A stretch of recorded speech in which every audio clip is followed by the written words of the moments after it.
হে তরুণ যুবকেরা, কোনোভাবে কোনো গাছের সঙ্গে, পাহাড়ের সঙ্গে, নদীর সঙ্গে, সমুদ্রের সঙ্গে, চাঁদের সঙ্গে, সূর্যের সঙ্গে, মানুষের সঙ্গে, কোন পীর বাবার সঙ্গে, ওলিয়া উলিয়াদের সঙ্গে, এমনকি কোন নবী পয়গম্বরদের সঙ্গেও আমার আল্লাহর কম্পেয়ার করবেন না, আল্লাহর মতো বানাবেন না, আল্লাহর সমতুল্য করবেন না। এই ঈমানের উপর আপনি মজবুত থাকবেন। এটা হলো আপনার রোল নাম্বার, এটা হলো আপনার সিম কার্ড। এরপরে চলে আসুন নবী মুহাম্মদুর রাসূলুল্লাহ সাল্লাল্লাহু আলাইহি ওয়াসাল্লাম। তিনি হলেন আখিরি জামানার পয়গম্বর, জগতের শেষ নবী, নবীদের নবী, নবীউল আম্বিয়া, সরকারে দো জাহাঁ, সুলতানে মদিনা, আখিরি জামানার পয়গম্বর। আল্লাহর জমিনেতে আল্লাহর পরে দ্বিতীয় স্টেজের অধিকারী যদি কেউ থাকেন কুল কায়নাতের মধ্যে, তিনি আর অন্য কেউ নন, তিনি হলেন আপনার আমার বিশ্ব নবী। জোরে হবে না? দয়ার নবী গো, আমার ময়ার নবী গো, সব ছাড়িব কিন্তু তোমায় ছাড়তে পারি না। বলুন না সুবহানাল্লাহ, জোরে হবে না? সব ছাড়িব কিন্তু তোমায় ছাড়তে পারি না, ছাড়িনি ছাড়ব না, ছাড়তে পারি না, ছাড়িনি ছাড়ব না, ছাড়তে পারি না, সব ছাড়িব কিন্তু তোমায় ছাড়তে পারি না। বন্ধুরা আমার, তরুণ যুবকেরা আমার, তাহলে আল্লাহর পরে দ্বিতীয় স্টেজ হলো আখির জামানার পয়গম্বর, জগতের শেষ নবী। ভাইরা আমার, তরুণ যুবকেরা আমার, এরপরে দুনিয়ায় মানুষের মধ্যে শ্রেষ্ঠ কারা? আল্লাহর ওলি বান্দা হলো যারা। মানুষের মধ্যে শ্রেষ্ঠ কারা? আল্লাহর মাহবুব বান্দা যারা, আল্লাহর ওলি বান্দা যারা, তারা হলো মানুষের মধ্যে শ্রেষ্ঠ। হে তরুণ যুবকেরা, আল্লাহর ইতাআতটা করতে হবে, অর্থাৎ আল্লাহর নির্দেশনা মানতে হবে। আল্লাহর নির্দেশনাকে সবচেয়ে বড় নির্দেশনা হলো নামাজ। আফজালুল ইবাদাতে ইবাদাতুস সালাত, আফজাল ইবাদতে বড় ইবাদত হলো সালাত, নামাজ। কোরআন মাজিদে আমার আল্লাহ ৮২ জায়গায় নামাজের কথা বলেছেন। সেই নামাজ ছেড়ে দিলে চলবে না। আপনার মালিক যদি আপনাকে একটা কথা ২-৪ বার বলেন, সেই অন্যায়টা যদি আপনি করে ফেলেন, ভুলটা করেন, আপনার মালিক আপনার উপর ভয়ঙ্কর ভাবে রেগে যায়। আর আমার আল্লাহর গোলাম, আল্লাহর সৃষ্টি, আল্লাহর বান্দা, আমরা মানুষ, আমরা যদি আল্লাহর ৮২ বার বলার পরেও আল্লাহর নির্দেশনা যদি আমরা ভুলে যাই, আমার আল্লাহ কত ভয়ঙ্কর ভাবে রাগান্বিত হবেন। হে তরুণ যুবকেরা, নামাজ ছেড়ে দেবেন না। মুসলমানের ছেলে নামাজ দিয়েছে ছেড়ে, মুসলমানের ছেলে নামাজ গেছে ভুলে। ভাই আমার, দোস্ত আমার, ১ জানুয়ারি এলেন, ২৬শে ডিসেম্বর এলেন, ২৫শে ডিসেম্বর এলেন, ২০শে জানুয়ারি এলেন, ২৩শে জানুয়ারি এলেন, ২৬শে জানুয়ারি এলেন। মুসলমানের ছেলে ফিস্টি করতে যায়, মুসলমানের ছেলে বাবা ভাই আমার ফিস্ট করতে যায়, টুরে যায়, সেখানে গিয়ে তারা ডিজে বাজিয়ে আনন্দ আমার ফুর্তিতে লেগে যায়। এমন অনেক ছেলে আছে না? নাই? আপনার দিককারের ছেলেরা ভালো, এদিককারের ছেলেরা ও সব ডিজে টিজে বাজায় না, বাজায় না কি? ওরে বাপ রে বাপ। হ্যাঁ, মুসলমানের ছেলে ১ জানুয়ারি পালন করে। হে তরুণ যুবকেরা, এই জানুয়ারিটা এসেছে কোথা থেকে জানেন? ইতিহাস সার্চ করুন, গুগলে গিয়ে লিখুন জানুয়ারিটা এলো কোথা থেকে। নববর্ষ, ইংরাজি জানুয়ারি মাস। এই ইংরাজিতে নববর্ষ আজকে পৃথিবীর ম্যাক্সিমাম দেশেই পালন হয়। ম্যাক্সিমাম একটা বড় অংশের ভাই আমার মানুষের আজকে ইংরাজি নববর্ষ পালন করে। বাবা, আমরা আরবি নববর্ষ ভুলে গেছি। আরবি নববর্ষের কোন মাসে নববর্ষ পালন করা হয়? আরবিতে ভাই আমার 12টা মাসের প্রথম মাস কোনটা, দ্বিতীয় মাস কোনটা, তৃতীয় মাস কোনটা? 12টা মাসের নাম আমাদের মুসলিম ছেলেপুলেরা জানে না, কিন্তু জানুয়ারি মাসে নববর্ষ পালন করতে হয় এরা খুব ভালো জানে। এই নববর্ষ পালন করার জন্য সকাল সকাল গোসল করে ভোর 4টে-5টার মধ্যে তারা রেডি হয়ে ডিজে বক্স নিয়ে নদীর পাড়ে চলে যায়। সেখানে গিয়ে ঠিকঠাক করে নাচা শুরু করে দেয়। আবার কিছু কিছু ছেলে আছে মাঝে মাঝে লাল পানিও তারা চালায়। দেখবে কিছু ছেলে আছে নেশার ঘরে লাল পানি চালিয়ে বন্ধুকে নায়িকা ভাবছে, বুঝতে পারছে, বন্ধুকে নায়িকা ভাবছে, তার সঙ্গে এমন ড্যান্স করছে সে কল্পনার বাইরে। মুসলমানের ছেলে। হে তরুণ যুবকেরা, বছরের প্রথম দিন আজকে যারা পালন করছেন করছি, মনে রাখবেন এটা আমাদের কালচার নয়, এটা হলো তৎকালীন যুগে রোমানদের কালচার। সেটা আজকে ইংরেজদের কাছে, ইংরেজদের পূর্বপুরুষ যারা রোমানিয়ারা রোমানরা ছিল তারা বাবা এই রোমানদের কালচার হলো ভাই আমার দোস্ত আমার, তৎকালীন যুগে তারা একটা দেবতাকে মানত, জামুস বলে নাম। এই দেবতাকে তারা মানত, এই দেবতাকে তারা ভালো মন্দের মালিক মনে করত। আর এই দেবতার নাম অনুসারে তারা জানুয়ারি নামটা রেখেছিল, জামুস থেকে জানুয়ারি করেছিল। এই দেবতার কথা তারা চিন্তা করত। রোমানদের দরজার দেবতার নাম হলো জামুস, এই দরজার দেবতার নাম অনুসারে তারা জানুয়ারি মাস করেছিল। এ তরুণ যুবকেরা, এই দেবতার মাথা ছিল দুখানা, একটা সামনের দিকে একটা পেছন দিকে।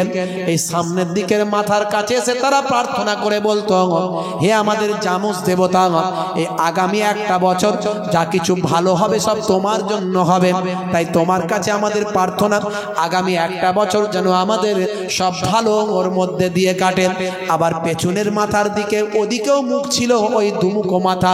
হে তরুণ যুবকেরা, পেছনের মাথার দিকে এসে বলেন, হে আমাদের জামুস দেবতা, এটা হলো তোমার পূর্বের ঘটনা, এই পূর্বের একটা বছর যা ঘটেছে, যা কিছু ঘটেছে তোমার জন্য ঘটেছে, ভালো হোক আর মন্দ হোক, যা কিছু ঘটিয়েছ তুমি ঘটিয়েছ।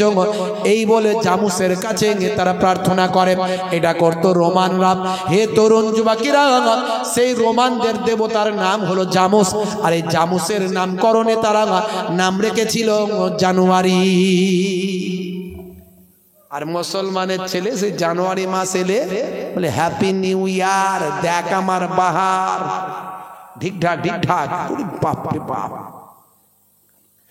হে তরুণ যুবকেরা, হে আমার বন্ধুরা, শুনে রেখে দিন বাবা, মনে রাখবেন বাবা, আজকে যারা যারা নৃত্য করছেন, আজকে যারা ইহুদি নাসারাদের অনুসরণ করছেন, আজকে যারা তাদের মতো ডিজে বাজিয়ে ভাই আমার কেক কেটে প্রথম ভোর হতে না হতেই খাবার খেয়ে ভাই আমার দোস্ত আমার তাদের কালচারকে গ্রহণ করেছেন।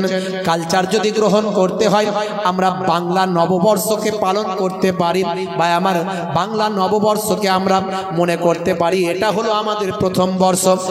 পালন করা মানে মনে করা, স্মরণ করা। হে তরুণ যুবকেরা, কারণ আমরা যেহেতু বাঙালি, বাঙালি হিসাবে আমি গর্বিত, ইন্ডিয়ান হিসাবে আমি গর্বিত। I am proud for my by আমার ইন্ডিয়ান, আই এম ইন্ডিয়ান, আমি ইন্ডিয়ান হওয়ার কারণে আমি গর্বিত। আই লাভ মাই ইন্ডিয়া, আমি আমার দেশকে ভালোবাসি, আমি আমার বাংলাকে ভালোবাসি, আমি প্রাউড, আমি গর্বিত ফর মাই আমার বেঙ্গলিয়ান, আমার বাঙালি হওয়ার কারণে আমি গর্বিত। আমি আমার বাংলাকে ভালোবাসি, আই লাভ মাই বেঙ্গলি, আমি আমার বাংলাকে ভালোবাসি। তাই আমরা বাংলা মাস অনুযায়ী ভাই আমার বাংলা মাসকে আমরা মনে করতে পারি যে এটা হলো বাংলার বৈশাখ মাস। হে তরুণ যুবকেরা, কিন্তু আমরা আরবির মাসকে ভুলে যাই। আরবিতে মুহররম মাস হচ্ছে আরবি 12টা মাসের মধ্যে প্রথম, সেটা ছেড়ে দিয়ে আজকে রোমানদের দেওয়া আমরা জানুয়ারি নিয়ে আমরা পালন করি, জানুয়ারিকে সেলিব্রেট করে, জানুয়ারি মাসের কে নিয়ে আমরা আনন্দ ফুর্তিতে মত্ত হয়। হে তরুণ যুবকেরা, বিভিন্নভাবে অশ্লীলতা সেদিন শুরু করে, কিছু মানুষ লাল পানি চালায়, সিগারেটের ধোঁয়া ওড়ায়, আর ডিজে বাজিয়ে এ মুসলমানের ছেলে যারা নৃত্য করে, নাচ গানে মত্ত থাকে। ভাই, আবু দাউদ শরীফের হাদিস বিশ্বনবী আমার জানিয়ে দিয়েছেন, সোনার জাবানে বলেছেন, দুনিয়াতে যাদের অনুসরণ করবে, অনুকরণ করবে, তাদের সঙ্গেই কিয়ামতের দিনে তোমাকে তোলা হবে। হে তরুণ যুবকেরা, আপনাকে আমাকে আল্লাহর নির্দেশনা পালন করতে হবে। আল্লাহর নির্দেশনা মানে নামাজ। নামাজ ছেড়ে দিলে হবে না।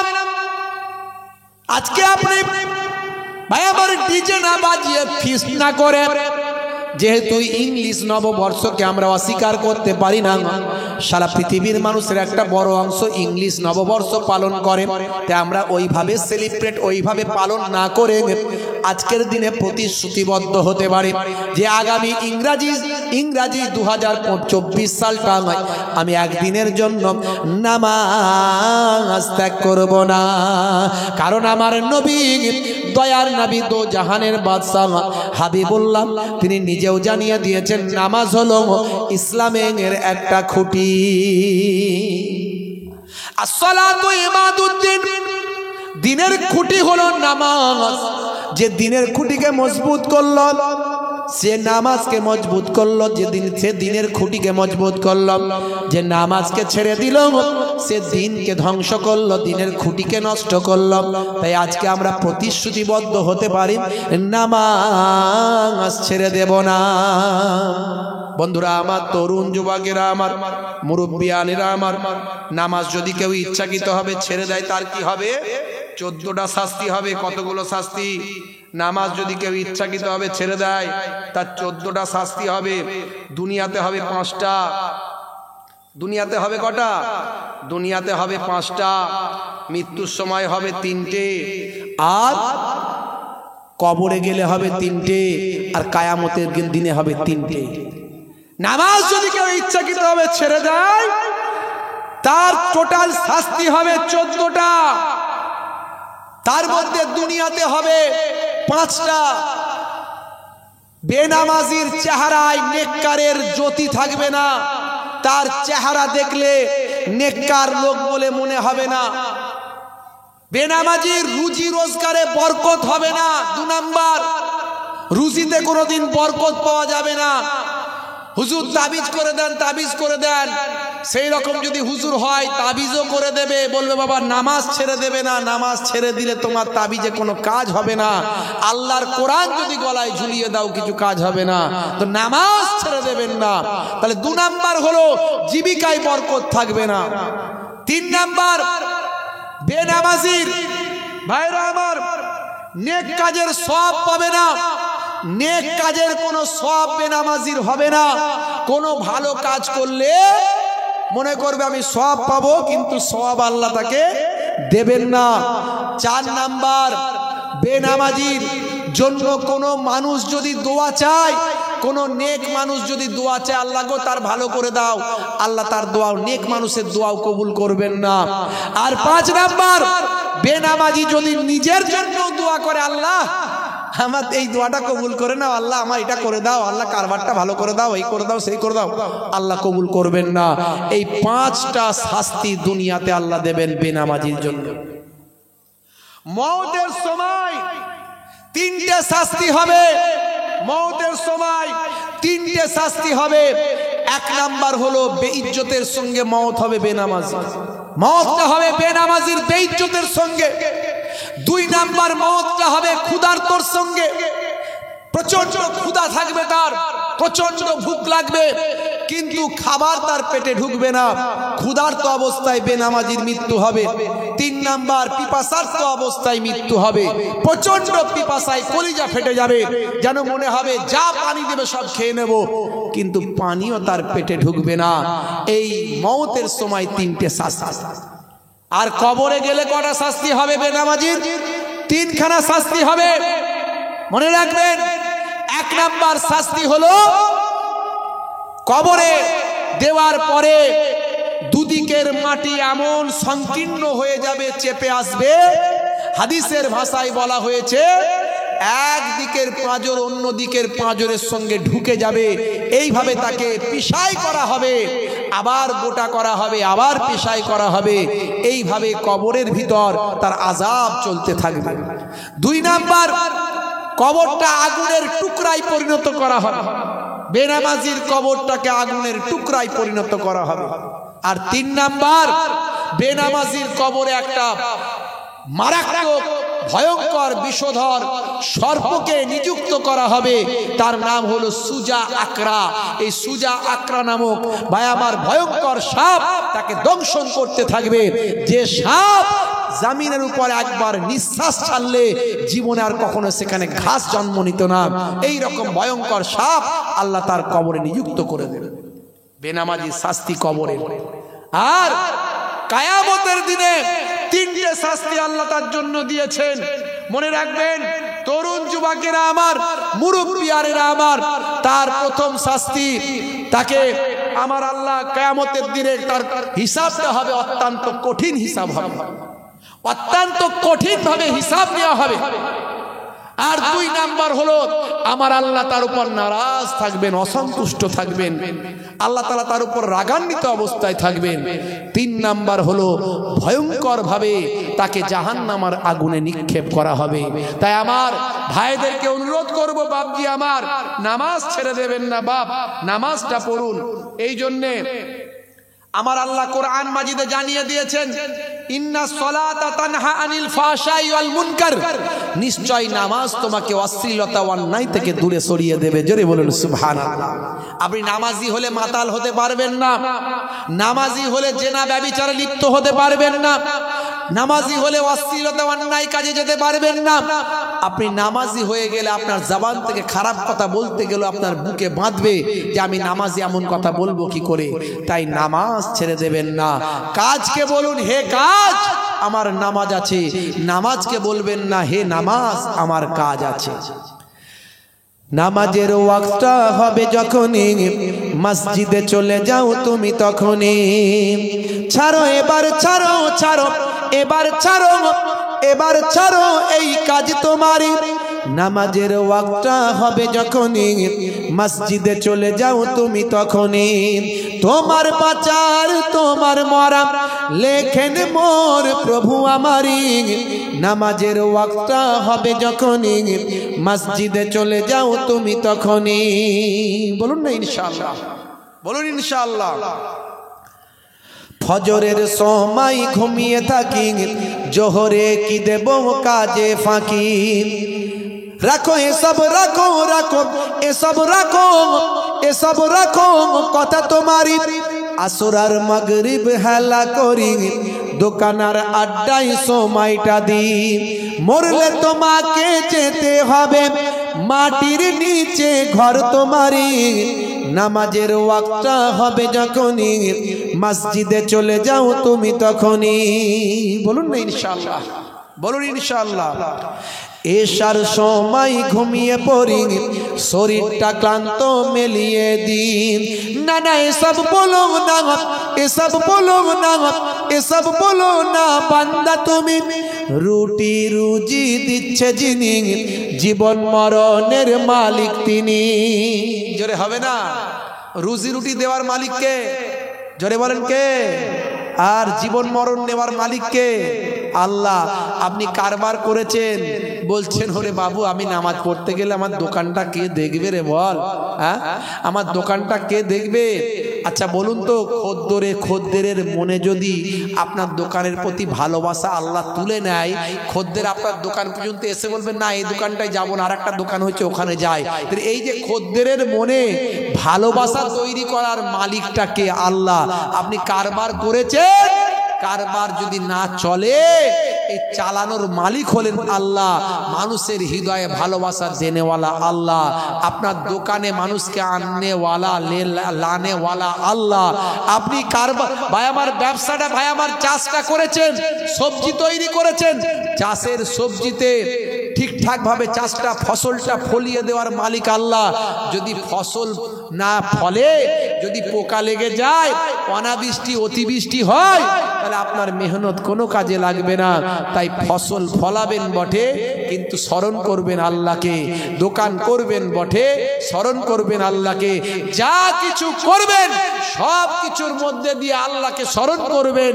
আমার আল্লাহ বলছেন যে হে দুনিয়ার মানুষ, তোমরা আমার জিকির করো, জিকরান কাসীরা, তোমরা অধিক পরিমাণে আল্লাহকে স্মরণ করো। আল্লাহকে স্মরণ যদি করতে পারো, আমার রাসূলে পাক জানিয়ে দিচ্ছেন, ফাইজা খালাউতা ফাহাররিক লিসানিকা মাসতাতাআত বিযিকরিল্লাহ। তুমি যখন একাকী থাকবে, তোমার লিসানটা আল্লাহর জিকিরে লাগিয়ে রাখবে।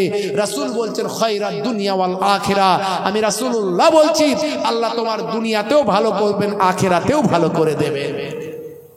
বাপজি আমার, তরুণ যুবকেরা আমার, জীবন মরণের মালিক হলেন আমার আল্লাহ। সে আল্লাহ বলছেন, বান্দা তোরা আমার হুকুম মান। আমার হুকুমের মধ্যে সবচেয়ে বড় হুকুম হলো নামাজ। হে তরুণ যুবকেরা, ডিটেইলস আমি বেশি বেশি করে বলতে পারবো না।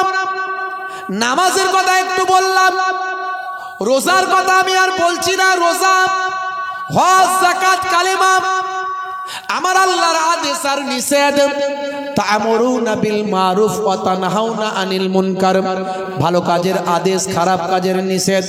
ফামাইয়া আমাল মিসকালা যাররাতিন খায়রান ইয়ারা ওয়া মাইয়া আমাল মিসকালা যাররাতিন শাররান ইয়ারা। ভাই আমার, যাররা যাররা পরিমাণ যদি ভালো করেন, তার বিচার, তার পুরস্কার আমার আল্লাহ দেবেন। আর যাররা যাররা পরিমাণ যদি মন্দ কাজ, খারাপ কাজ করেন, তারও বিচার, তারও পুরস্কার আমার আল্লাহ দেবেন। তারও পানিশমেন্ট, তারও সাজা আমার আল্লাহ দেবেন। এটা আপনাকে মাথায় নিয়ে চলতে হবে। তাহলে আল্লাহর প্রতি বিশ্বাস, আল্লাহর প্রতি ঈমানটা ঠিক থাকবে। যেমন মুখে আল্লাহর প্রতি বিশ্বাস রাখবেন, অন্তরে রাখবেন, আর কার্যে পরিণত করবেন আল্লাহর নির্দেশনাগুলোকে মান্য করার মধ্যে দিয়ে। হে তরুণ যুবকেরা, হে আমার বন্ধুরা, এবার নবীর নির্দেশ, নবীর সুন্নত, নবীর ভালোবাসা, নবীর মহাব্বত, নবীর নির্দেশগুলোকে মানবেন, নবীকে মহাব্বত করবেন, রাসূলকে, দয়ার নবীকে ভালোবাসবেন। হে তরুণ যুবকেরা, দয়ার নবীকে কিরকম ভালোবেসেছেন বন্ধুরা আমার, সাহাবায়ে কেরামেরা কেমন ভালোবেসেছেন। হে তরুণ যুবকেরা, নবীর সুন্নতকে কেমন সাহাবারা ভালোবেসেছেন, নবীর সুন্নতকে কেমন করে আল্লাহর ওলি বান্দারা ভালোবেসেছেন। আজও আল্লাহর নেক বান্দারা আমার আপনার নবীর সুন্নতগুলোকে ভালোবেসে তারা চলেছে। জোরে হবে না বন্ধুরা আমার, তরুণ যুবকেরা আমার, বিশ্বনবী আমার বলছেন, যে আমার সুন্নতকে ভালোবাসলো সে আমি নবীকে ভালোবাসলো, যে আমি নবীকে ভালোবাসলে আমার সঙ্গে জান্নাতি হলো। ফামান রাগিবান সুন্নতি ফালাইসা মিন্নি, যে আমার সুন্নতকে ইনকার করলো, যে আমার সুন্নতকে ঠুকরে দিল, যে আমার সুন্নতকে অস্বীকার করলো, সে আমার দলভুক্ত নয়।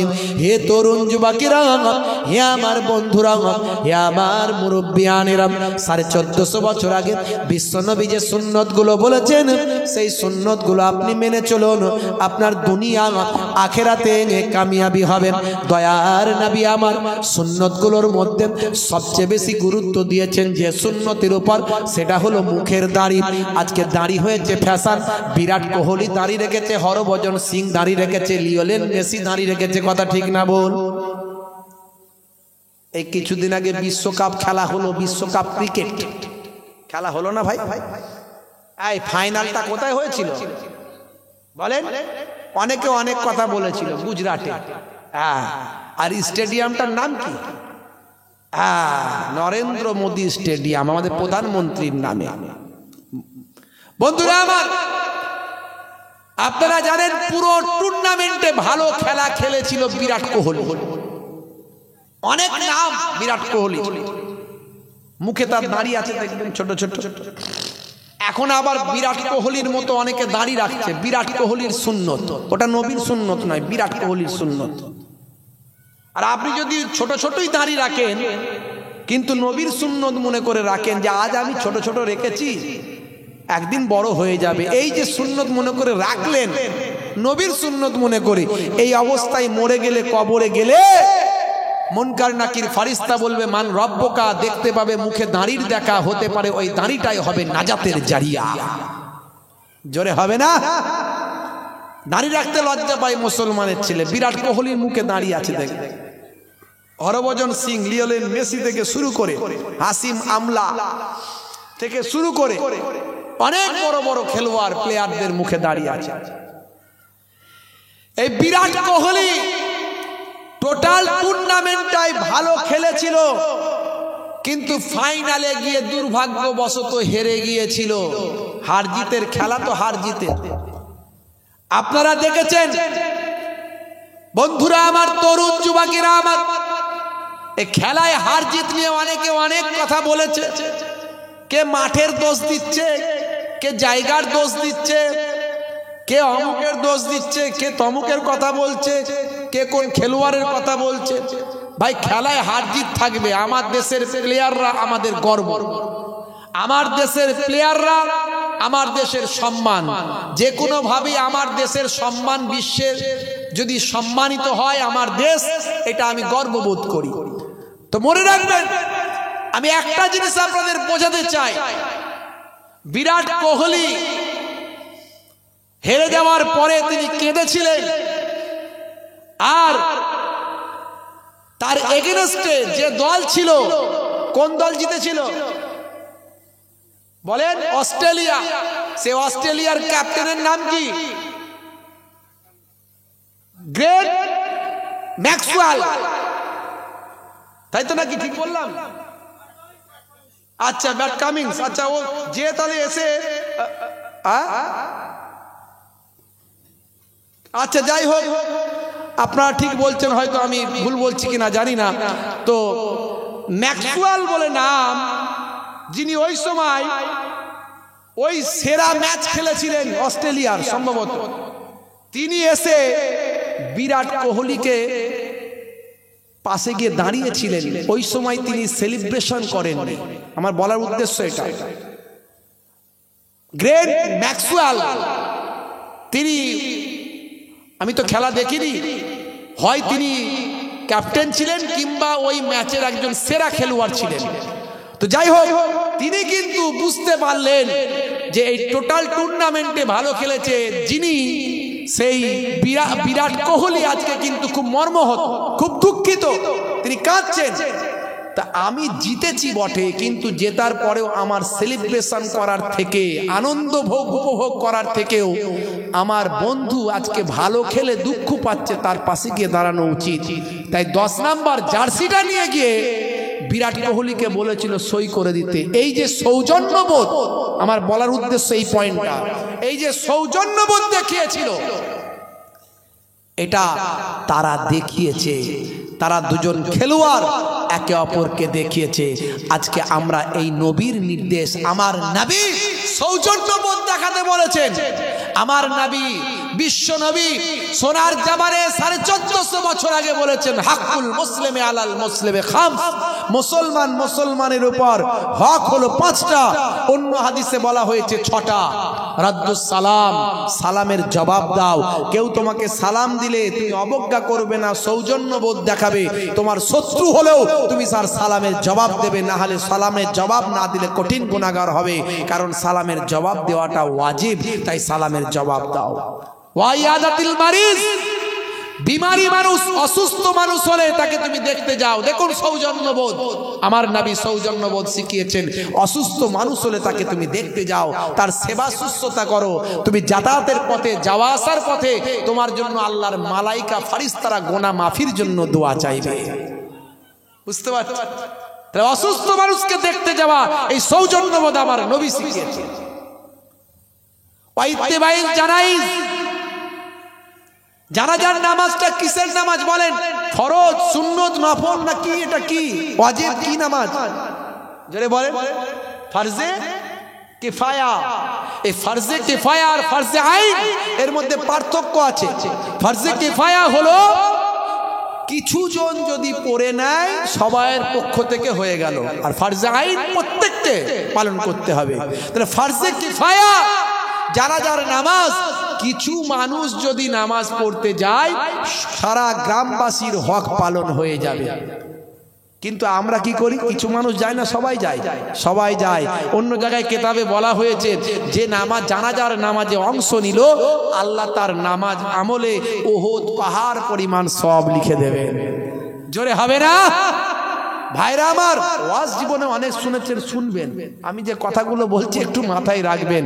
আমার নবী বলেছেন বাবা বেশি ওয়াজ শুনতে হবে না, তাদারিসুল ইলম, ইলমের দার্স নাও ফিল লাইলে, রাতের বেলা সাআতান 1 ঘন্টা।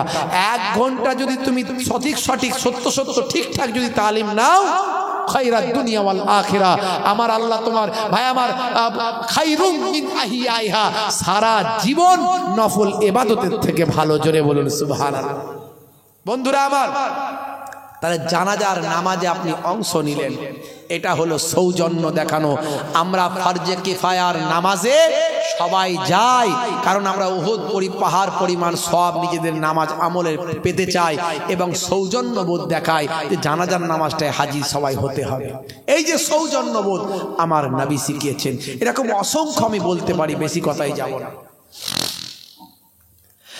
হে তরুণ যুবকেরা, 1450 বছর আগে বিশ্বনবী আপনাকে আমাকে যা শিখিয়েছেন সবের মধ্যে বিজ্ঞান আর বাস্তবতা আছে, সবের মধ্যে আন্তরিকতা আছে, মহাব্বত আছে, প্রেম আছে, ভালোবাসা আছে।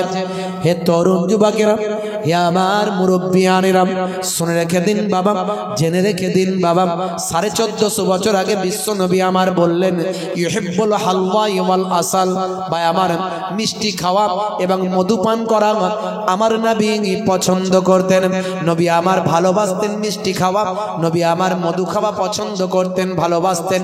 আমি কত কথা বলবো, বেশি কথা বলবো না। যেগুলো নবী আমার করেছেন বা করতে বলেছেন সবের মধ্যে বিজ্ঞান আর বাস্তবতা আছে।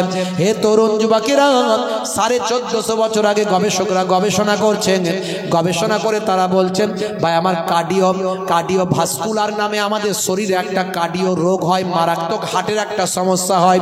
যদি নিয়মিত যদি খাওয়া দাওয়ার পরে ভাই আমার এক পাতে যদি একটু মিষ্টি রাখা হয়, একটু যদি মিষ্টি খাওয়া দাওয়ার পরে খাওয়া হয়, তাহলে আমাদের হজম শক্তি ভালো হবে এবং মারাত্মক কার্ডিওভাস্কুলার এরকম ভয়ঙ্কর রোগ থেকে শরীর আমাদের রক্ষা পেতে পারে। এটা বলছে বিজ্ঞানী, এটা বলছে স্বাস্থ্য বিশেষজ্ঞরা।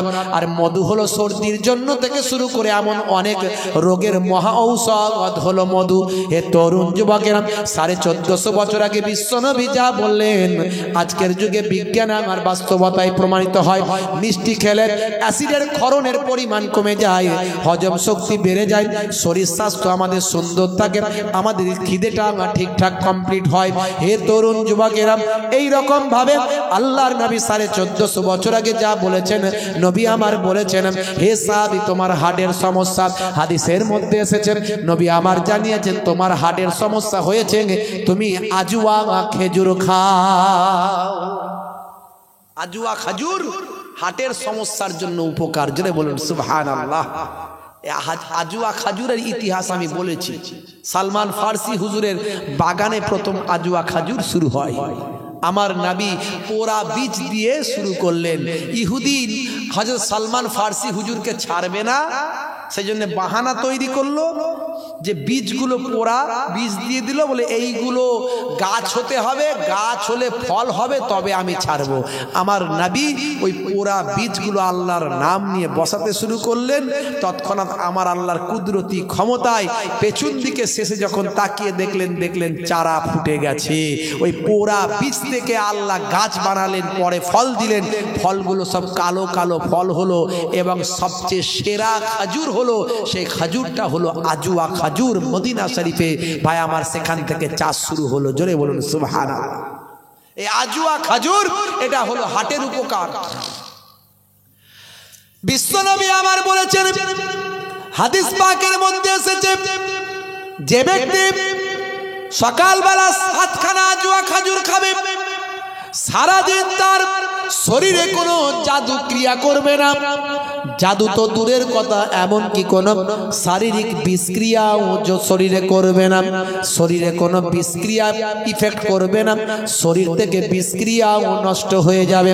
হে তরুণ যুবকেরা, হে আমার মুরব্বিয়ানেরা, শুনে রেখে দিন বাবা, জেনে রেখে দিন বাবা, বিজ্ঞানীরা এতদিন পর্যন্ত নবী যা বলেছেন সব তারা গবেষণা করে দেখেছেন। দাঁড়ির মধ্যে সায়েন্স আছে, ডান দিকে কাত হয়ে ঘুমানোর মধ্যে বিজ্ঞান আছে, পায়ের গিরার উপরে পোশাক পরতে নবী বলেছেন মা আসফালা মিনাল কাবাইনি মিনাল ইজারে ফিন্নার। এই পায়ের গিরার উপরে পুরুষদের পোশাক পরার মধ্যে সায়েন্স আছে, ডান দিকে কাত হয়ে ঘুমানোর মধ্যে সায়েন্স আছে, চেটে বুঝে খাওয়ার মধ্যে সায়েন্স আছে, বসে পেচ্ছাপ করার মধ্যে বিজ্ঞান আছে, বসে পানি পান করার মধ্যেও সায়েন্স আছে। নবী যা শিখিয়েছেন যা কিছু সুন্নত সবের মধ্যে বিজ্ঞান আর বাস্তবতা আছে বাবা। এরকম অসংখ্য কথা আমি বলেছি, ইন্টারনেটে সার্চ করলে সব পাবেন। 15 থেকে 20 হাজার, কিছু কম বেশি 20-25 হাজার বক্তব্য আমার আছে, একটা একটা করে বলার চেষ্টা করেছি আগে। এ তরুণ যুবকেরা, হে আমার বন্ধুরা, সালটা হলো 2020 সাল। জায়গাটার নাম হলো ইংল্যান্ডের ম্যানচেস্টার বিশ্ববিদ্যালয়। ইংল্যান্ডের ম্যানচেস্টার বিশ্ববিদ্যালয় হল ঘরের ভিতরে একটা সেমিনার হলো। এ তরুণ যুবকেরা, রিলিজিয়াসের উপর, ধর্মের উপর সেই সেমিনারটা করা হলো। সেখানে বিভিন্ন ধর্মের ধর্মীয় ব্যক্তিত্বরা উপস্থিত হলো। তারা ধর্ম নিয়ে আলোচনা শুরু করে দিল, ধর্মীয় কথোপকথন, ধর্মীয় ডিবেট, ধর্মীয় লেকচার, বক্তৃতা তারা শুরু করলাম। সেখানে ইসলামিক একজন স্কলার ছিল, খ্যাতনাম একজন স্কলার, নাম হলো আসরার রাশিদি। আপনারা জানেন ইন্টারন্যাশনাল একজন স্কলার। তরুণ যুবকেরা, তিনি ধর্মীয় ইসলামিক রিলিজিয়াসের উপর লেকচার দেন। সেই গোল টেবিলে ছিলেন তিনিও। সেই সময় একজন নাসারাদের পণ্ডিত বলল, হে আসরার রাশিদি ভাই, আপনার নবী যা বলেছেন সবের মধ্যে বিজ্ঞান বাস্তবতা আছে, আমি মেনে নিচ্ছি, অনেক কিছু প্রমাণিত হয়েছে। আমি এর আগে অনেকগুলো উদাহরণ দিচ্ছি কোরআন থেকেও। আজকে আমি বেশি কিছু বলবো না, আমি এর আগে বলার চেষ্টা করেছি। ইন্নামা হাররামা আলাইকুমুল মাইতাতা ওয়াদ-দামা ওয়া লাহমাল খিনজির। আমার আল্লাহ খিনজিরের গোশত খাওয়া হারাম করেছেন। খিনজির যদি আপনি খান, খিনজির মানে হলো শূকর, পিগ, পিগ, পিগ ইংরেজিতে বলে পিগ। এই শূকর যদি আপনি খান, শূকরের গোশত যদি আপনি খান, কি আপনার ক্ষতি হতে পারে? আমি বলছি না, গুগল সার্চ করবেন পাবেন। 1450 বছর আগে আল্লাহর কোরআন পিগ খাওয়া, শূকর খাওয়া হারাম করেছেন। হে তরুণ যুবকেরা, 1450 বছর আগে ভাই আমার 2 সমুদ্রের কথা আল্লাহর কোরআনে বলেছেন। যে 2 সমুদ্রের কথা 1942 সালে আবিষ্কার হয়েছে, জ্যাকবি কোস্টার মাধ্যমে, কোস্টা থিওরি পেশ করার মাধ্যমে আবিষ্কার হয়েছে। হে তরুণ যুবকেরা, এ কথা আমি আগেই বলেছি। 2টো সমুদ্রের পানি একসঙ্গে মিশেছে, কিন্তু তাদের কালারটা আলাদা থেকেছে, কালার ফেড হয়নি। যে যার নিজের ভাই আমার কালার ঠিক রেখেছে, তারা একসঙ্গে মিলিত হয়েছে। ইন্টারনেটে আপনারা ভাইরাল ভিডিও দেখেছেন। হে তরুণ যুবকেরা, 1450 বছর আগে আল্লাহর কোরআন বলেছেন, মারাজাল বাহারাইনে ইয়ালতাকিয়ান বাইনাহুমা বারযাখুল লা ইয়াবগিয়ান। বহমান 2 সমুদ্র তারা মিলিত হয়েছে, কিন্তু তাদের দুজনের মাঝখানে আমি আল্লাহ একটা কুদরতি পার্থক্য করে দিয়েছি, যাতে করে তারা মিলেমিশে একাকার হতে পারে না। 1450 বছর আগে আল্লাহর কোরআন যা বলেছেন, বিশ্বনবীর হাদিস যা বলেছেন, আজকের যুগে বিজ্ঞান আর বাস্তবতায় প্রমাণিত হয়েছে। ম্যানচেস্টার বিশ্ববিদ্যালয়ের বিখ্যাত একজন নাসারাদের পণ্ডিত সেই সময় ইসলামিক স্কলার আসরার রাশিদিকে বলেছিলাম, হে মিস্টার আসরার রাশিদি, আপনি বলুন তো দেখি, আপনার নবীর সব কথা মেনে নিলাম, কিন্তু আপনার নবী বলেছেন 7 খানা সকালে যদি আজুয়া খাজুর খাওয়া হয়, তার সারাদিন শরীরে কোনো বিষক্রিয়া থাকতে পারে না। এটা কেমন কথা? বিষ খেয়ে নিয়ে যদি আজুয়া খাওয়া হয়, বিষক্রিয়া নাকি নষ্ট হবে, এটা কেমন কথা? হে তরুণ যুবকেরা, তারিখটা হলো 20 মার্চ 2020 সাল। প্রথম ইন্টারনেটে ভাইরাল হয়েছিল।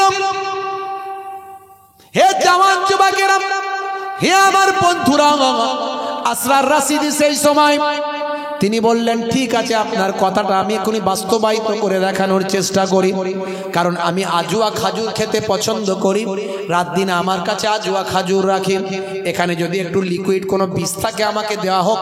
সঙ্গে সঙ্গে তিনি সেখান থেকে একটু বা আমার ইঁদুর মারা লিকুইড বিষ সেখান থেকে পেলেন, বা আমার কেমিক্যাল ইঁদুর মারা বিষ সেখান থেকে পেলেন। সেই ইঁদুর মারা বিষটা তিনি মুখে ঢক ঢক করে খেয়ে নিলেন, নিয়ে 7খানা বা আমার আজুয়া খাজুর তার সঙ্গেই থাকতো, তিনি খেলেন।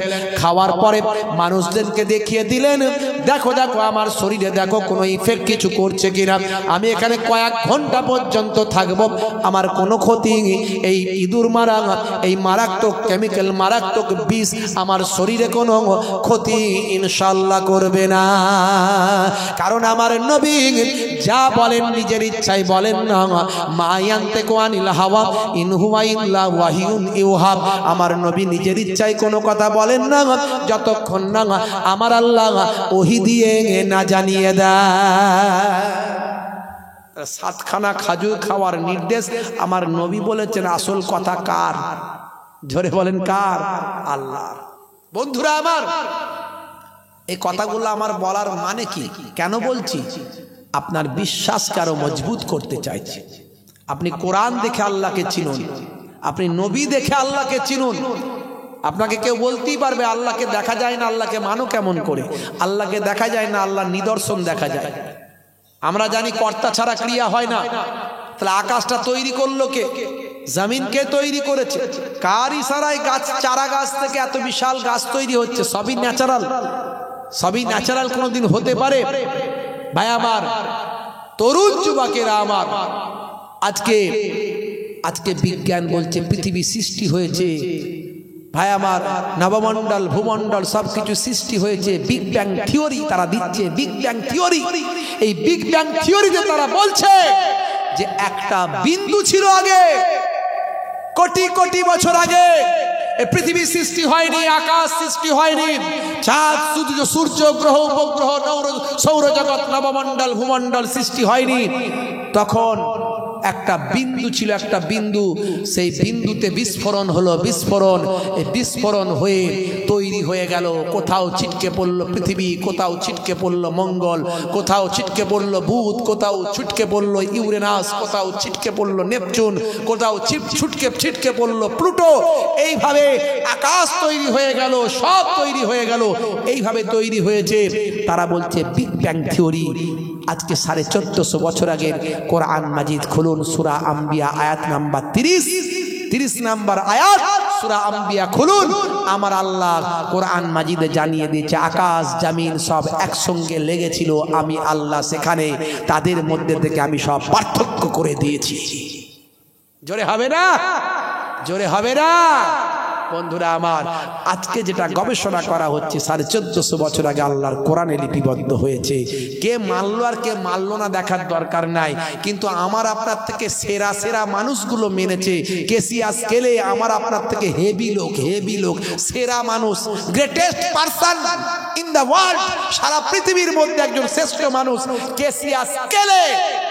তাকে পৃথিবীতে কে না চেনে? বিশ্ব হেভিওয়েট 3 বার চ্যাম্পিয়ন, তিনি কিন্তু চিনেছেন, আল্লাহ মেনেছেন, নবী মেনেছেন। মাইকেল জ্যাকসন, শাহরুখ খান, সলমান খান করে আমাদের ছেলেরা। মাইকেল জ্যাকসন যখন মারা গিয়েছিল 4 ঘন্টার জন্য গুগল আউট হয়ে গিয়েছিল, আউট অফ, ভাই আমার, out of market, out of mobile থেকে আউট হয়ে গিয়েছিল, আউট অফ ওয়ার্ল্ড, ভাই আমার, ওয়ার্ল্ড থেকে, পৃথিবী থেকে গুগল হারিয়ে গিয়েছিল 4 ঘন্টার জন্য। মাইকেল জ্যাকসনকে নিয়ে পৃথিবীর মানুষ গুগলে এত সার্চ করেছে যে গুগল আর তার সহ্য করতে পারে না, সহ্য ক্ষমতা হারিয়ে ফেলে মার্কেট থেকে আউট। ভাই আমার, সেই মাইকেল জ্যাকসন মারা যাওয়ার আগে বুঝতে পেরেছিল আল্লাহ ছাড়া বাঁচার কোনো রাস্তা নাই, আর প্রফেট মুহাম্মদুর রাসূলুল্লাহর মতো মহামানব পৃথিবীতে আর কেউ নাই। পড়ে নিলেন কালেমা পড়ে, ভাই আমার, মাইকেল জ্যাকসন মিকাইল নাম নিয়ে ঈমান কবুল করেছিলেন। হে তরুণ যুবকেরা,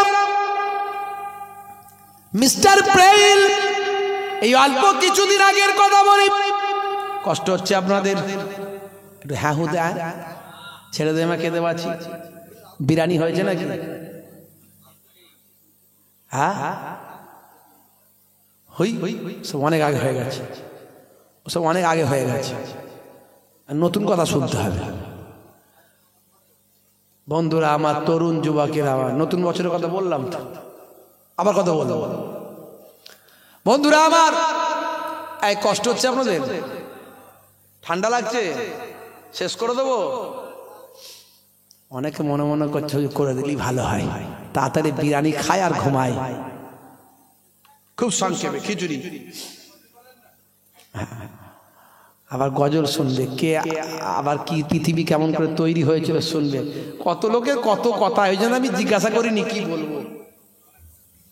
ভাইরা আমার, তরুণ যুবকেরা আমার, দরুদ শরীফ আল্লাহুম্মা, এই এখনো বলা যাবে না, বলা হয়ে গেছে না, তোমার একার প্রশ্ন আমি বলবো না, এসব বলা হয়ে গেছে, সব বলেছি তো আমি, কিভাবে সৃষ্টি হয়েছে কত বলেছি। ইন্টারনেটে সার্চ করো, আবার পুরানো কথা বলবো কেন? শুনতে ভালো লাগে, সবাইকে ভালো লাগে, এখন শুনে ফেলেছে সবাই। দরুদ শরীফ আল্লাহুম্মা সাল্লি আলা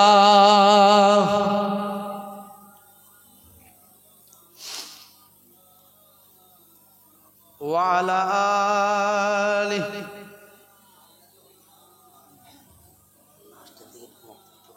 আয় দেখো, এই তো কালেকশন করে গেল, আবার আমাকে কালেকশনের লোক দেবে, আর লোক বলে হুজুর কভার করে দেবো, বলবে তো সে কি সিমেন্ট ফিমেন্ট যা কিছু ওঠে, হ্যাঁ একটু দেবেন তো আপনারা নাকি?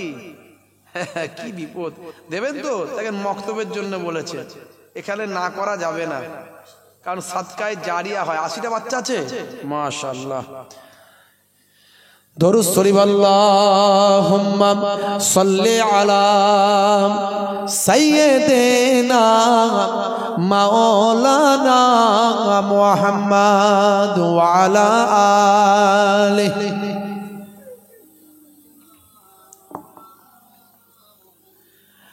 मैं ही तो फिलिस्तीन हूँ, तुम मुझको बचा लो ना, जालिम जुलुम करे रखते ते बये बन्ना, मस्जिदे अक्सा तो শুধু তো আমার নাম, কিবলা তো মুসলমানের, তবে একলা কেন আমরা? জালিম ইসরাইল বোমা ঘরে ফেলে, ফুলের মতো শিশু পিতার কোলে মরে, মোদের মা বেটিকে 75 বছর ধরে ইজ্জত তাদের লুটে, জালিম যখন চাইবে उठना भी तुम्हें होगा, जगना भी तुम्हें होगा, रुकना भी तुम्हें होगा, लड़ना भी तुम्हें होगा। 1948 সালটার আগেতে ইসরায়েল নামী কোনো দেশ ছিল না মানচিত্রে। 1948 সালের আগে ওয়ার্ল্ড পৃথিবীর মানচিত্র আপনারা যদি খুলে দেখেন, ইসরায়েল নামী কোনো দেশই ছিল না। ফিলিস্তিনের সহায়তায়, ফিলিস্তিনি মানুষদের সহযোগিতায় তারা থাকতে শুরু করেছিল। থাকতে থাকতে নিজেদের দেশ হিসাবে ফিলিস্তিনদের কাছ থেকে কেড়ে নিয়েছিল। কেড়ে নিয়ে তারা নিজেদের দেশ তৈরি করেছে, আর করে নিয়ে আজকে পুরো ফিলিস্তিনটা নিতে চায়, আর নিরীহ মানুষদের হত্যা করছে। আজকে যখন এরা প্রতিরোধ করছে, তখন কিছু মানুষের চোখে লাগছে যে ওরা কেন প্রতিরোধ করছে, এতদিন মার খাচ্ছিল, মার খেলেই তো ভালো হতো। কতটা নির্মম মানুষ, কেন ভাই? বন্ধুরা আমার, 1948 সালটার আগেতে ইসরায়েল নামী কোনো দেশ ছিল না মানচিত্রে।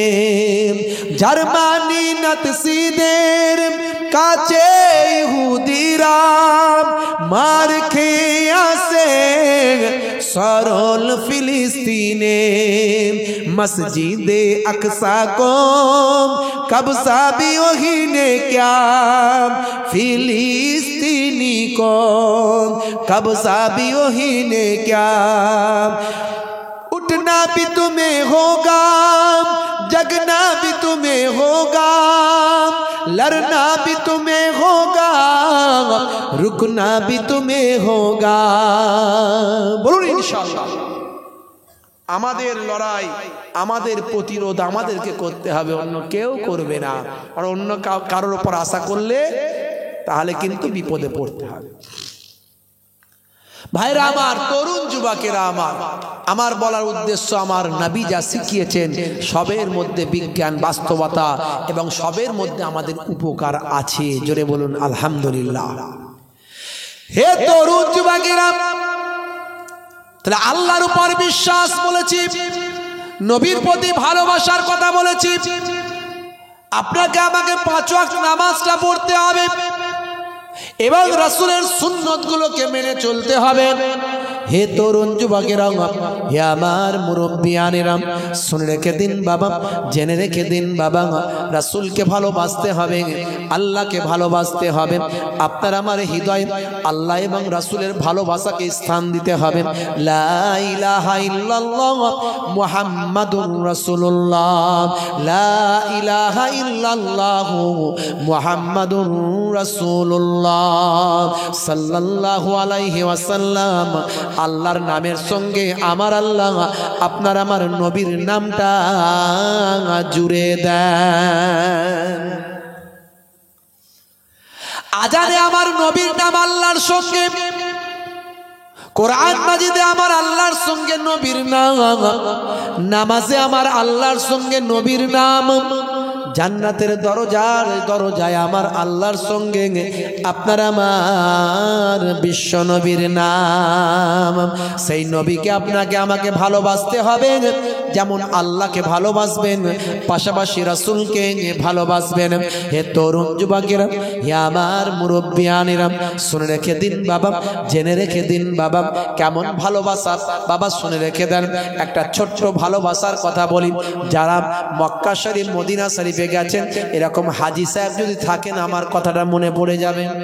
আমি একটু বাস্তব উদাহরণ দিতে ভালোবাসি, বিজ্ঞান আর ইতিহাস থেকে বেশি বলতে ভালোবাসি, তাতে আমার যুব সমাজের নজরে তাড়াতাড়ি যাবে এবং মাথায় ঢুকবে। যারা হজ করতে গেছেন তাদের জিজ্ঞাসা করবেন, কাবা শরীফের চত্বরে একটা পাথর বিছানো আছে, ওই পাথরটার কালার হলো সাদা।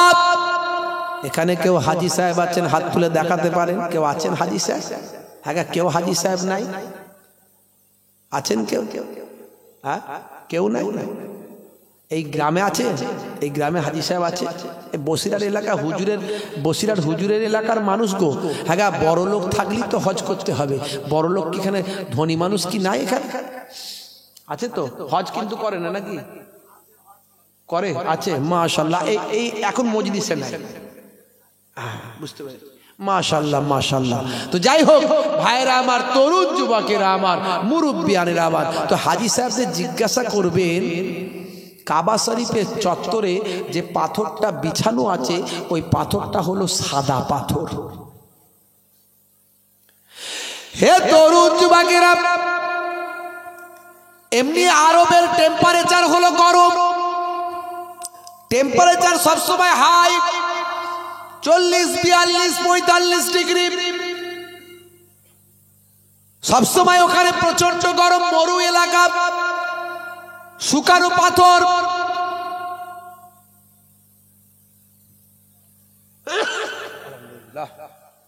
শুকানো পাথর তো মরু এলাকা, সবসময় প্রচন্ড তাপ, প্রচন্ড গরম। আর হজ করতে গেলে হজের ভাই আমার যে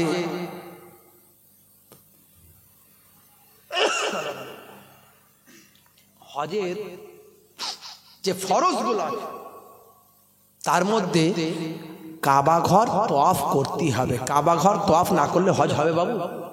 হবে বলেন তো? হবে না। তো কাবা ঘর তওয়াফ করতে গেলে আল্লাহর কাবা ঘর তওয়াফ করবেন কি জুতো পায়ে দিয়ে করবেন না খালি পায়ে? খালি পায়ে করতে হবে। এখন প্রচন্ড গরম, ওই গরমে পা পুড়ে যায়। হে তরুণ যুবকেরা,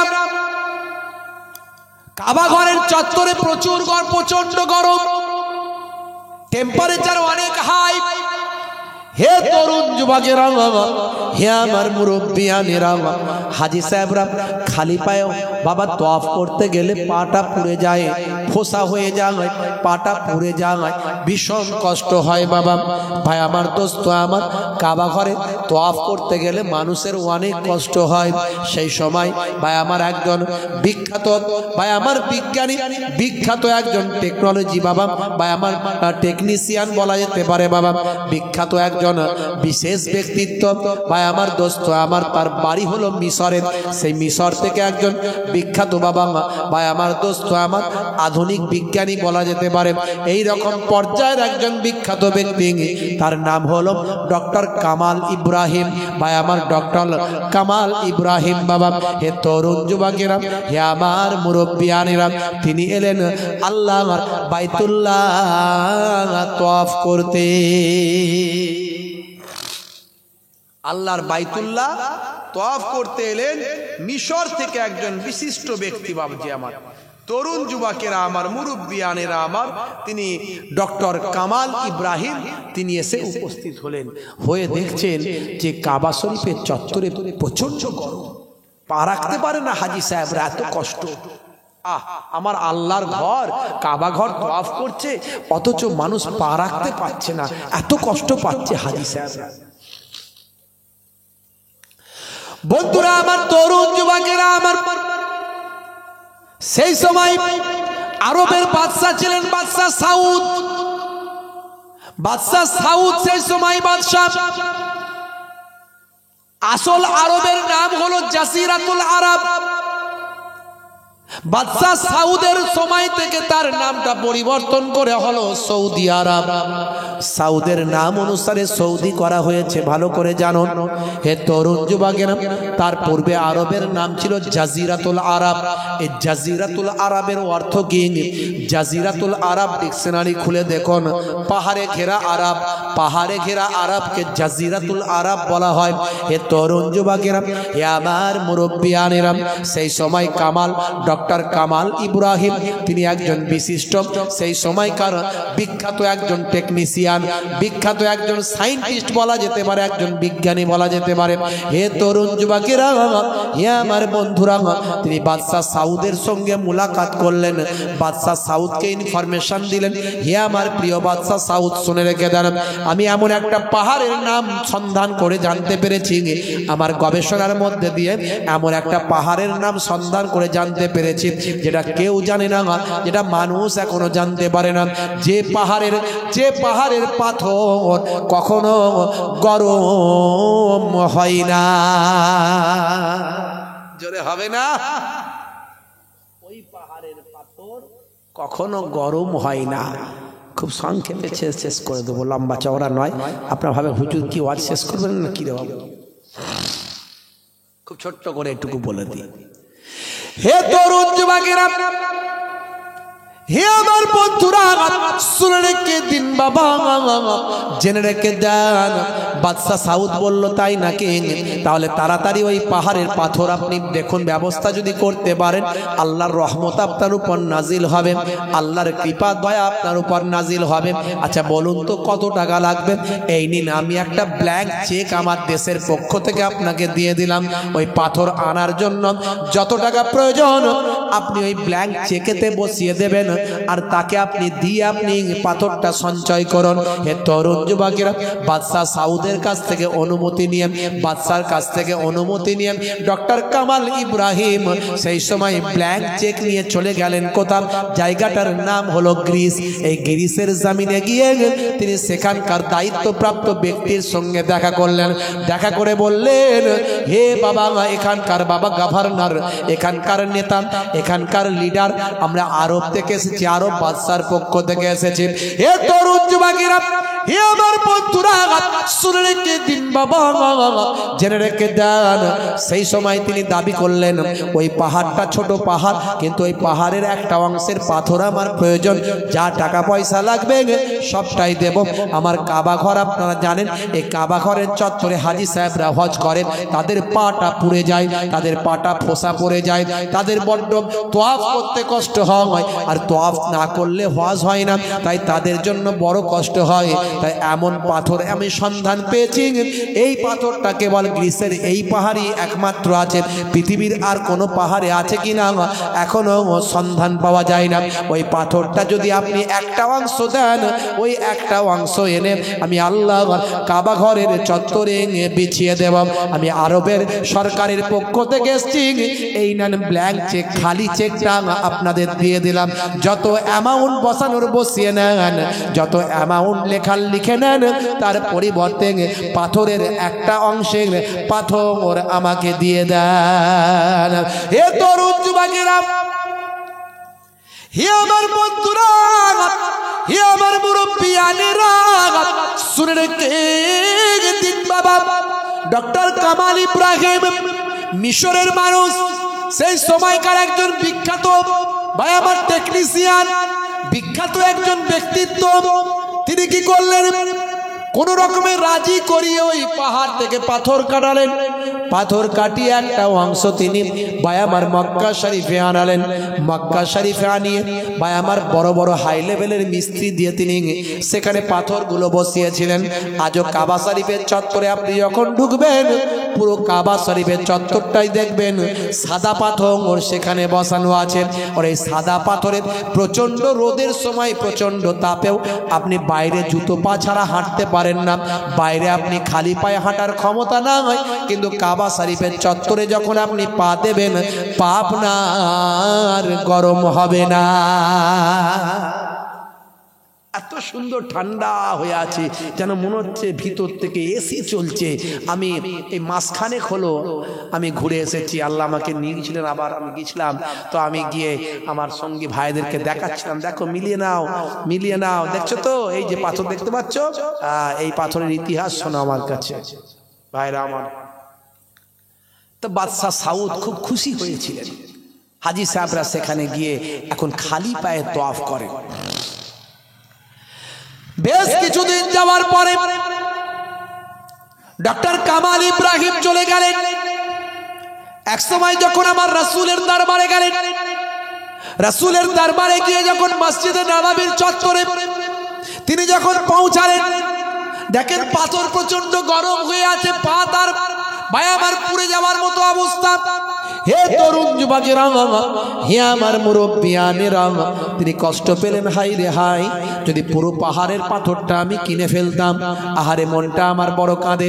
কিন্তু একটা ছোট্ট পাহাড়, সেই পাহাড় ছাড়া পৃথিবীর জমিনে আর কোনো এমন পাহাড়ের সন্ধান আমি জানি না।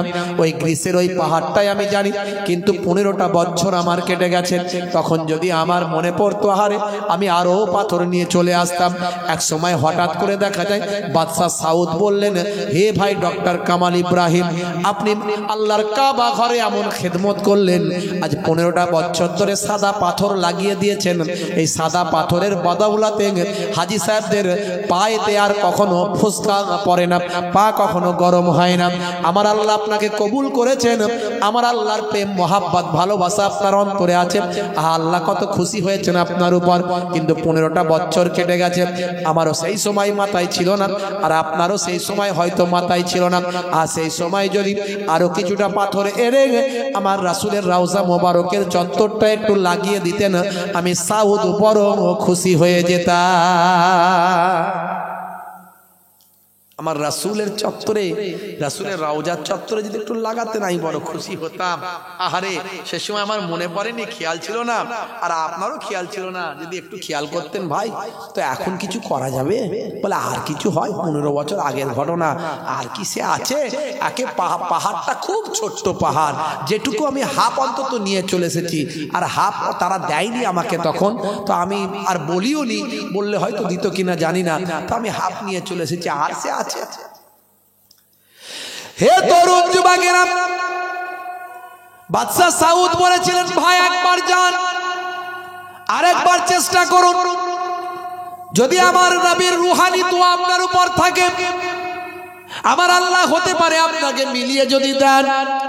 15 বছর পরে আমার নবীর রাউজা মোবারকের চত্বরে যদি সাদা পাথরটা লাগাতে পারি, মানুষ আরামের সঙ্গে ইত্মিনানের সঙ্গে চলাফেরা করবে, নামাজ আদা করবে। হে তরুণ যুবকেরা, হে আমার বন্ধুরা, শুনে রেখে দিন বাবা, জেনে রেখে দিন বাবা, ডক্টর কামাল ইব্রাহিম মিশরের বিখ্যাত একজন টেকনিশিয়ান, বিখ্যাত সেই সময়কার বিজ্ঞানী ভাই আমার, দোস্ত আমার, তিনি বাদশাহ সাউদের কাছ থেকে আবার পূর্বের নাই ব্ল্যাঙ্ক চেক নিয়ে চলে গেলেন আবার গ্রিসে গিয়ে সেই পাহাড়ের সন্ধান করতে লাগলেন। সন্ধান করে সেখানে গিয়ে বাবা সেই পাহাড়ের দায়িত্বে থাকা মালিকের সঙ্গে কথা বলে বললেন, পাথর কি আর আছে বাবা, পাথর কি আর আপনার এখানে আছে? যদি পাথর থাকে আমাকে তার বাকি অংশটা দিয়ে দেন। সেই সময় তিনি বললেন, আপনি 15 বছর আগে এসেছিলেন, আজকে কি আর পাথর থাকে? না না নাই। সেই সময় তিনি বললেন, বাবা পাথর কি আর থাকতে পারে? কখনোই সে পাথর আর পাওয়া যাবে না। এমন সময় ডক্টর কামাল ইব্রাহিমের মনটা খারাপ হয়ে গেল। হে তরুণ যুবকেরা, হে আমার বন্ধুরা, শুনে রেখে দিন বাবা, তিনি বললেন, আচ্ছা কে কিনেছে কি আপনার মনে আছে? বলে সেটা কেমন করে বলতে পারি, সেটা খাতাপত্র দেখতে হবে, 15 বছর আগের কথা, এটা কখনো সম্ভব নয় সাহেব। আমি আপনাকে কেমন করে বলতে পারি যে 15 বছর আগে বাকি পাথরের অংশ, পাহাড়ের অংশটুকু কে কিনেছে, পাথরগুলো কে কিনেছেন? ভাই আমার, দোস্ত আমার, ডক্টর কামাল ইব্রাহিম তবুও বললেন, যদি সম্ভব হয় তাহলে আমাকে একটু জানাবেন, আমাকে একটু খবরটা দেবেন, আমি চললাম। এই বলে তিনি চলে যাচ্ছিলেন। এমন সময় ম্যানেজার জানিয়ে দিলেন, হে ডক্টর কামাল ইব্রাহিম, অ্যাড্রেসটা পাওয়া গেছে, ঠিকানাটা পাওয়া গেছে, যে পাথরটা কিনেছে সে পাথর কিনা ব্যক্তির অ্যাড্রেসটা, ঠিকানাটা, নামটা আমাদের লিস্টে পাওয়া গেছে। এই নিন, আপনাকে আমরা ভালোবাসি, আপনি একজন বিশেষ ব্যক্তিত্ব, তাই আপনাকে নাম ঠিকানা অ্যাড্রেসটা আমি জানিয়ে দিন। সেই সময় তাড়াতাড়ি তিনি নাম ঠিকানা অ্যাড্রেসটা নিলেন, নিয়ে দেখলেন হাই রে হাই, যে মানুষটা কিনেছেন সেই মানুষটা পৃথিবীর অন্য কোনো দেশের মানুষ নয়, সেই মানুষটাকে যিনি কিনেছেন তিনি হলেন সৌদি আরবের একজন বিখ্যাত ব্যবসায়ী। 15 বছর আগে। হে তরুণ যুবকেরা, ডক্টর কামাল ইব্রাহিম তাড়াতাড়ি ফ্লাইট যোগে চলে এলেন সৌদি আরবে। সোজা সেই ব্যবসায়ীর বাড়িতে চলে গেলেন, দোকানে চলে গেলেন, কারবারে চলে গেলেন, গিয়ে বললেন, ভাই 15 বছর আগে সাদা পাথর আমি গ্রিস থেকে নিয়ে এসে আল্লাহর কাবা ঘরে লাগিয়েছিলাম, সে সময় আমার মাথায় ছিল না, রাসূলের রাউজা মোবারকেও লাগিয়ে দিলে ভালো হতো, এটা সে সময় আমার মাথায় ছিল না। আজকে বাদশাহ সাউদের নির্দেশে আমি ব্ল্যাঙ্ক চেক নিয়ে সেখানে গিয়েছিলাম, কিন্তু ফিরিয়ে দেওয়া হয়েছে, তোমার অ্যাড্রেসটা দেওয়া হয়েছে। ভাই 15 বছর আগে তুমি যে সাদা পাথরটা নিয়ে এসেছো সৌদি আরবে, সেই পাথরটা কি তোমার শেষ হয়ে গেছে, দেওয়া হয়ে গেছে, বিক্রি হয়ে গেছে, না কি হয়েছে আমাকে একটু জানাও। যেখানে পাবো সেখানে যাব, সেখান থেকে তুলে নিয়ে এসে আমার রাসূলের দরবারে যদি লাগাতে পারি নিজেকে ধন্য মনে করব। ভাই বলো তো দেখি, সেই পাথর কি ব্যবহার হয়ে গেছে নাকি সেই পাথরের খবরটা একটু জানতে চাই। ম্যানেজার খাতা খুলে খুলে বলে, 15 বছর আগের যে পাথরটা আনা হয়েছিল গ্রিস থেকে, সেই পাথরটা কখনো বিক্রি হয়নি, বরং 15 বছর আগে থেকেই গোডাউনে যেমন কাঙার তেমন পড়ে আছে। হযরতে বাবা ডক্টর কামাল ইব্রাহিম আলহামদুলিল্লাহ আল্লাহর প্রশংসা করে সঙ্গে সঙ্গে বললেন, যত টাকা লাগবে তুমি তোমার অঙ্কটাই ব্ল্যাঙ্ক চেকে বসিয়ে নাও, আর আমাকে ওই সাদা পাথরটা যা আছে সবটাই দিয়ে দাও। ভাই আমার, সৌদি আরবের সেই ব্যবসায়ী বলে, নবীর রাউজায় সাদা পাথর বসাবে, পয়সা আমি নিতে পারবো না, পয়সা নিলে দুনিয়ায় হয়ে যাবে, তাহলে আখেরাতে নবীর কাছে আমি কি পাবো?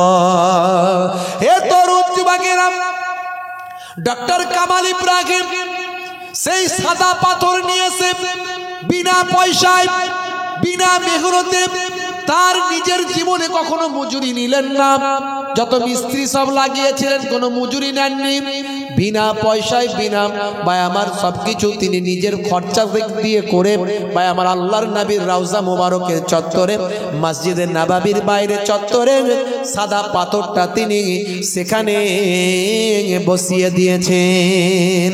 বাদশা সাউদের আমল থেকে আজ পর্যন্ত সেই সাদা পাথরে যারা খালি পায়ে হাঁটে জিজ্ঞাসা করবেন, প্রচন্ড রৌদ্রের কারণে অন্য পাথরে যখন পা রাখা যায় না, সেই সাদা পাথরে তারা পা দিয়ে অনায়াসে হাঁটাহাঁটি করে, ঠান্ডা যেন মনে হচ্ছে বরফ বের হচ্ছে।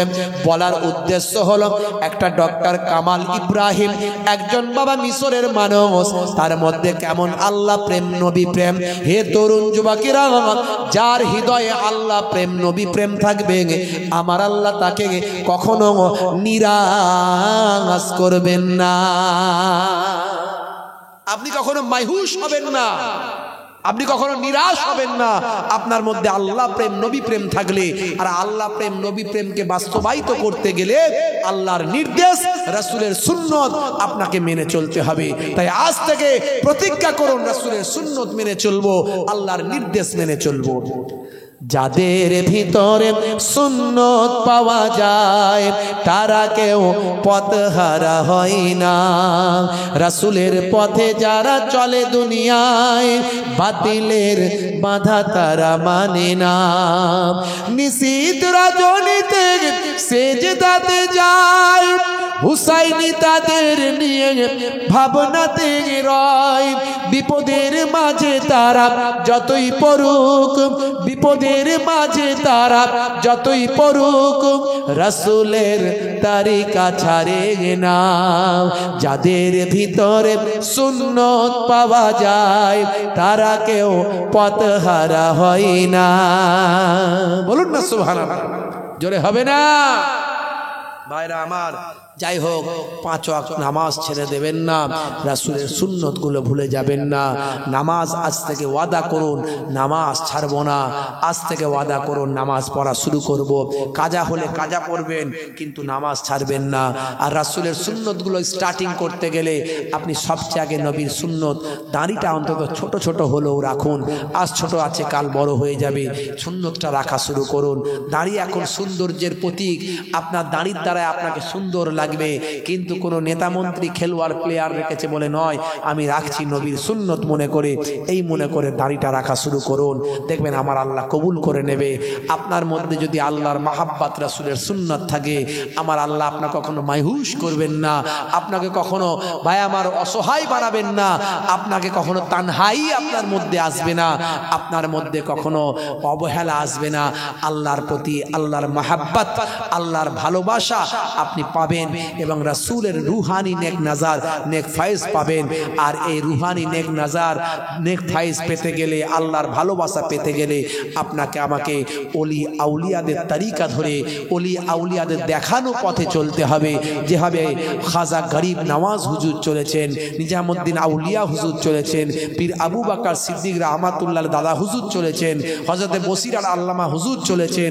আমার দাদা জান আপনারা জানেন পীরনগর পীর সাহেব, মায়াপুর পীরনগর হুজুর যাকে জিন্দা ওলি বলা হতো, সেই মায়াপুর পীরনগর হুজুর পীর কেবলা রহমাতুল্লাহ আলাইহি যে পথে চলে আল্লাহর ওলি হয়ে গেছেন, সেই পথে চলুন, দুনিয়া আখিরাত আল্লাহ ভালো করে দেবেন। বলুন আল্লাহুম্মা আমিন। বাপজি আমার, আপনাদের খেদমত থেকে বিদায় নেব। নেওয়ার আগেই মক্তবের জন্য কিছু সিমেন্ট লাগবে বাপজি। একটু সিমেন্টটা যদি আপনার পয়সাটা সিমেন্টটা যদি দেওয়ালে লাগানো থাকে, আপনার দেওয়া পয়সায় যদি সিমেন্টটা দেওয়ালে লাগানো থাকে, মাশাআল্লাহ সাদকায়ে জারিয়া হয়ে যাবে। আল্লাহর কোরআন কখনো মিথ্যা নয় বাপজি, একটু শুনে নেন। আমার আল্লাহ কোরআন মাজিদে বলছেন, মান জাআ বিল হাসানাতে ফালাহু আসরু আমসালিহা। বান্দা একটা হাসানা করবি, একটা ভালো কাজ করবি, এক দিবি, আমি আল্লাহ 10টা তার জাযা বদলা দেব। এটা আমার কোরআনের ওয়াদা। জোরে বলুন সুবহানাল্লাহ। বাপজি আমার, বিশ্বনবী সোনার জামানে জানিয়েছেন, সাবউন তাজরি লিল আবদি বাদা মাউতিহি ওয়া হুয়া ফি কবরিহি মান আল্লামা ইলমান আও কাসারা নাহরান আও হাফারা বীরান আও গারাসা নাখলান আও বানা মসজিদান আও ওয়ারাসা মাসহাফান আও তারাকা ওয়ালাদান ইস্তাগফির লাহু বাদা মাউতিহি। বাপজি আমার তার মধ্যে আও ওয়ারাসা মাসহাফান, যে মাদ্রাসায় সহযোগিতা করবে, মক্তবে সাহায্য করবে, মক্তবে প্রতিষ্ঠায় সাহায্য করবে, দ্বীনের কাজেতে অংশ নেবে, আমার আল্লাহ তার কাল কিয়ামত পর্যন্ত কবরে পড়ে পড়ে সওয়াব পৌঁছাতে থাকবেন। জোরে বলুন আলহামদুলিল্লাহ। বন্ধুরা আমার, সেই মক্তবে সিমেন্ট দেবেন আপনি, আপনার দেওয়া সিমেন্টটা লাগানো থাকবে, আপনি কবরে চলে যাবেন, বাচ্চারা পড়াশোনা করবে, তারা দ্বীন প্রচার করবে, আল্লাহ রাসূলের কথা বলবে, আপনি কিন্তু কবরে পড়ে আছেন। এই যে আপনার দেওয়া পয়সা মক্তবে ছেলেরা পড়েছে, দ্বীন শিখেছে, তারা বাস্তবায়িত করছে, আল্লাহ দেনেওয়ালার কবরে কাল কিয়ামত পর্যন্ত সওয়াব পৌঁছাতে থাকবে। জোরে হবে না আলহামদুলিল্লাহ? জোরে হবে না সুবহানাল্লাহ? বাপজি আমার এরকম অনেক উদাহরণ দেওয়া যায়, আমি বেশি উদাহরণ দেব না। একটুখানি বলেন তো, 3 হলো সুন্নাত। 3 কি? 3 হলো সুন্নত। আল্লাহ বিতরুন ওয়া ইউহিব্বুল বিতরা, আল্লাহ বেজোর বেজোর পছন্দ করেন। এই 3 দিয়ে শুরু করছি বাবাজি আমার। 3 হলো সুন্নত, 3 আল্লাহ পছন্দ করেন, 3 হলো বেজোর। তো 3 আমার এক ভাই তো বলে দিয়েছেন, একটা কি নাম জানো, জনাব আনসার সাহেব, আমার মোহতারাম আনসার সাহেব, 1 বস্তা সিমেন্ট তো বলেছেন। বলুন আলহামদুলিল্লাহ, বলুন আলহামদুলিল্লাহ, নারে তাকবীর, মাশাআল্লাহ। বাপজি গো, হাগা 3টে সিমেন্ট দেনেওয়ালা আছেন কেউ? হাগা মক্তবে 3 বস্তা সিমেন্ট দেনেওয়ালা আছেন? আল্লাহর নেক বান্দা, সাদকায়ে জারিয়ার সওয়াব পাবেন, বাম্মা কবরে